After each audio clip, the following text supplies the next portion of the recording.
आप सभी को जय मसीह की। आज हम बात करने वाले हैं कि आखिर शैतान मूसा के लाश के विषय में प्रधान स्वर्गदूत मिकाएल के साथ वाद विवाद क्यों कर रहा था। आखिर शैतान मूसा के लाश को क्या करता, उसका क्या करना चाह रहा था। यहूदा 1:9 में लिखा कि प्रधान स्वर्गदूत मिकाएल ने मूसा के शव के विषय में शैतान का सामना करते हुए उससे वाद विवाद किया, क्योंकि शैतान मूसा के शव को मांग रहा था। क्या आप जानते हैं कि यीशु मसीह के धरती पर आने से पहले अधोलोक और पहला स्वर्ग का अधिकारी शैतान ही था।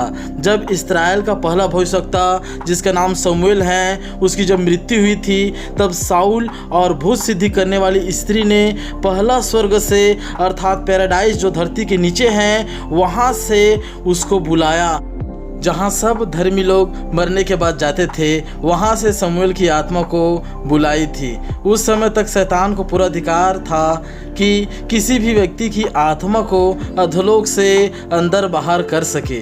इसलिए आज भी हिंदू धर्म में पितरपक्ष एवं श्राद्ध 15 दिनों का मनाया जाता है, जिसमें इस धर्म का मान्यता है कि पितृपक्ष में मृत आत्मा आती हैं और स्वर्ग के दरवाजे 15 दिनों के लिए खुलते हैं। इस मान्यता का मैं इनकार नहीं करता अगर मैं यीशु मसीह के जन्म के पहले का व्यक्ति होता, क्योंकि उस समय अधोलोक और धरती के नीचे वाले स्वर्ग की कुंजी शैतान के पास थी।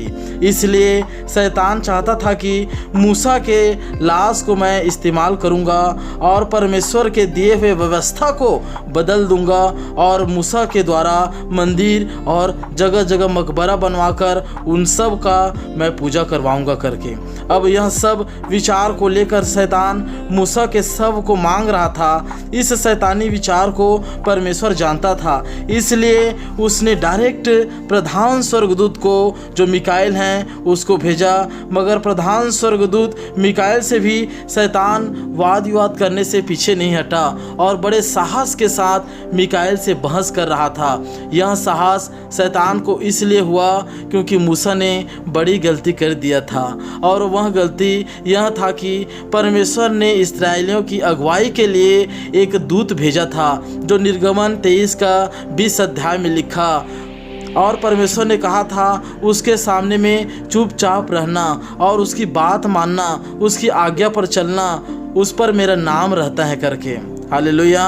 अर्थात उस दूत का नाम यहोवा है। आगे गिनती 20 का 8 में हम देखते हैं कि उसी दूत ने जिसका नाम यहोवा था मूसा से कहा, इस्राएलियों का कुड़कुड़ाना मैंने सुना है, तू जा और उस चट्टान से बातें कर, तब वह तुझे जल पीने को देगा। मगर क्या देखते हैं कि मूसा उस चट्टान से बिना बात किए उस सारे इस्राएलियों के डिप्रेशन और कुड़कुड़ाहट में आकर वह बिना बात किए चट्टान से गया और चट्टान को 2 बार अपनी लाठी से मार दिया।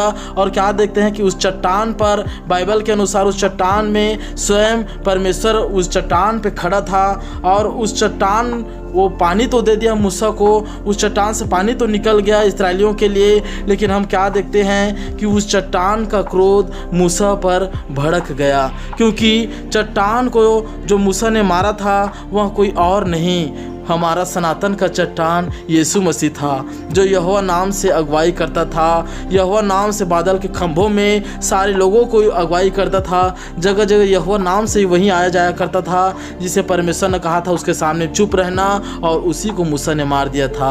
और 1 कुरिन्थियों 10 का 4 में लिखा है कि वह चट्टान स्वयं यीशु मसीह था। यह वचन पूरा प्रमाणित करता है कि वह चट्टान जो सनातन का था, जो सबका अगुवाई करता था, वह हमारा प्रभु यीशु मसीह था। इसी कारण इस गलती को देखकर शैतान सोचा कि मूसा भी पाप किया है, उसके लाश को मुझे दे। मगर उसके लाश को परमेश्वर ना तो लोगों को दिया, ना शैतान को दिया, उसे यहोवा ने ही मिट्टी दिया। मगर कहाँ दिया किसी को नहीं पता।